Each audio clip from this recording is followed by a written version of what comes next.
ओम श्री गणेशाय नमः। ओम नमो भगवते वासुदेवाय। हरे कृष्णा कृष्ण कृष्णा हरे हरे, हरे राम राम राम हरे हरे। तव्हां सभिनी हरि भक्तन के नमस्ते। प्यारा भक्तों, ही कथा पाण गुरु कृपा से हासिल करे रहा आयूं। श्री गणपति सरस्वती जो दरे ध्यान करिया थो मां भागवत महापुराण जो बयान, जंहिंमें व्यासदेव ऐं श्री सुखदेव जी कयो आहे श्री कृष्ण लीला जो गुणगान। सभई चओ जय भागवतम महापुराण। प्यारा भक्तों, कल कथा में पाण श्रीमद् भागवत महापुराण साहिब जे 10 स्कंद जे पहिरें अध्याय जे चौथे भाग में ॾिठो हो। श्री सुखदेव जी महाराज ॿुधाइनि था त राजा कंस जे पापन ऐं अधर्मन करण सबबा पृथ्वी माता ॾाढो दुखी थी गऊ जो रूप धारे इंद्र देवता वटि वञी पंहिंजो सॼो दुख ॿुधाइनि थियूं। तंहिं बाद इंद्र पृथ्वीअ समेत ब्रह्मा जी वटि वञनि था ऐं ब्रह्मा शिव वटि कैलाश पर्वत ते वञनि था।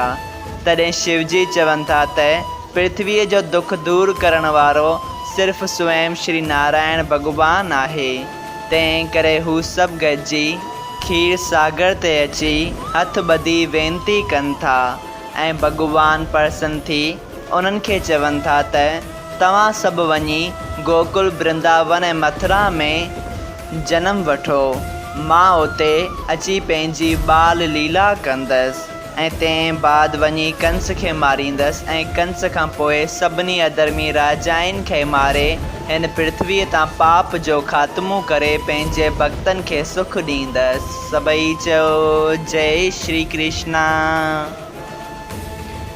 तंहिं बाद श्री सुखदेव जी स्वामी राजा परीक्षित खे चवनि था त अचु, हाणे मां तोखे माता देवकी ऐं वासुदेव जे विहांउ जी कथा ॿुधायां। त प्यारा भक्तों, अचो त अॼु पाण श्रीमद् भागवत महापुराण साहिब जे 10 स्कंद जे पहिरें अध्याय जे 5 भाग में माता देवकी जी कथा ॿुधूं। श्री सुखदेव जी महाराज ॿुधाइनि था, देवक नाले उग्रसेन जे वॾे भाउ खे 4 पुट ऐं 6 धीअर हुयूं। सो उन 6 ही छोकिरियूं वासुदेव खे परणायूं।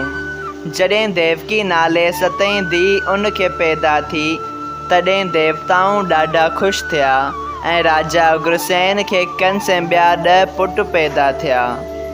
जॾहिं देवकी शादीअ लाइक़ु थी, तॾहिं देवक राजा कंस जी आज्ञा वठी उन जे विहांउ जो तिलक वासुदेव जीअ खे मोकिलियो।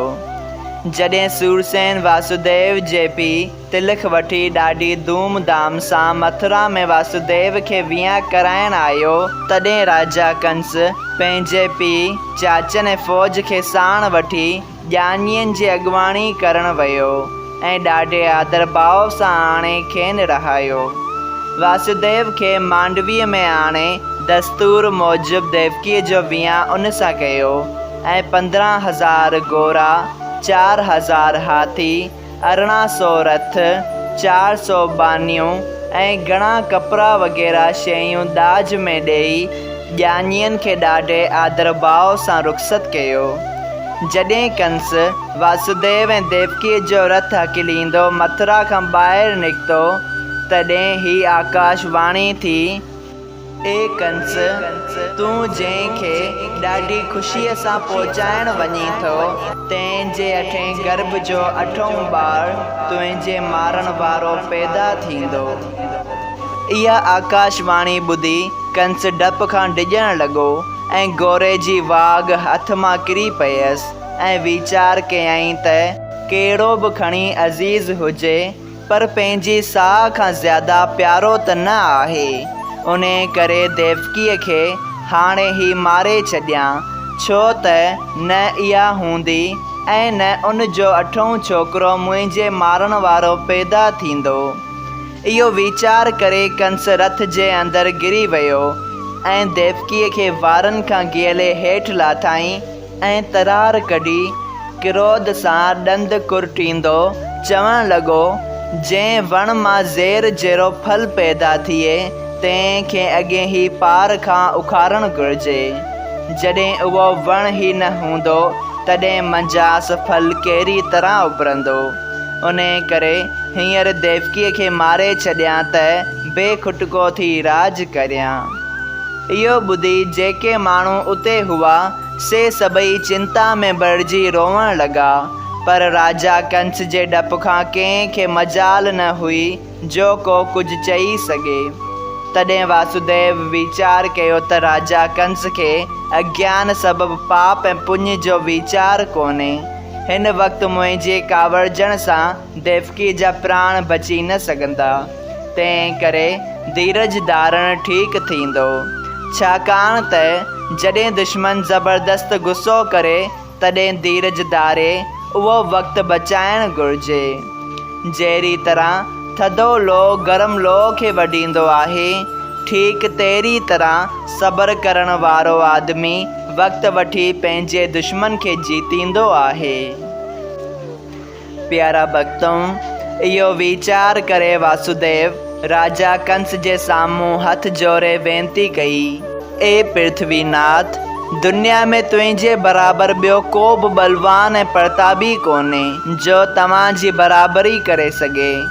जिते सभु माण्हू तव्हांजे पाछे हेठि रहनि था उते तव्हांखे वाजिबु न आहे जो अहिड़ा पहलवान थी पंहिंजी भेण ते सवाइ कंहिं ॾोह जे तरार हलायो।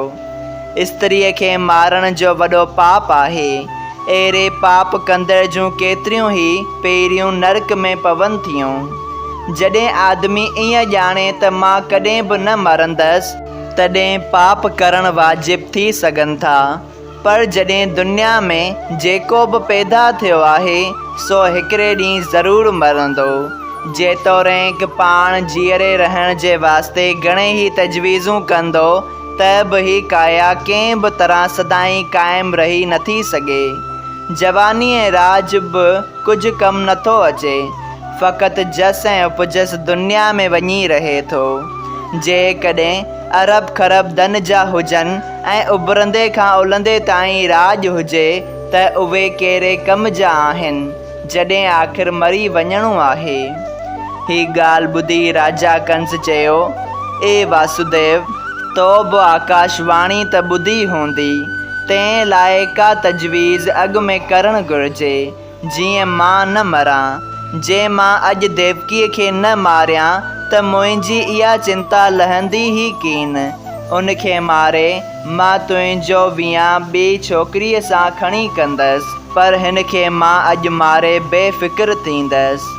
इहा ॻाल्हि ॿुधी ब्राह्मण ऐं रखेश्वर जेके उन वक़्तु उते हुआ तिन कंस खे चयो, हे महाराज, वेद ऐं शास्त्र में भेण खे मारण जो वॾो पाप लिखियलु आहे। अहिड़ो अधर्म करणु तव्हांखे नथो सुमे। लेकिन कंस ब्राह्मणनि जी सम्झाणीअ ते बि न मञियो। सभई चयो, जय श्री कृष्णा। श्रीमद् भागवत महापुराण साहिब जे 10 स्कंद जे पहिरें अध्याय जो 5हों भाग संपूर्ण थियो। अगरि तव्हां सभिनी हरि भक्तनि खे हिन कथा मां लाभ हासिल थियो हुजे त कृपया हिन कथा खे ॿियनि हरि भक्तनि सां शेयर कजो त उन्हनि जो बि भलो थिए ऐं तव्हांजो बि भलो थिए। सभई चयो, जय सिया राम, राधे राधे।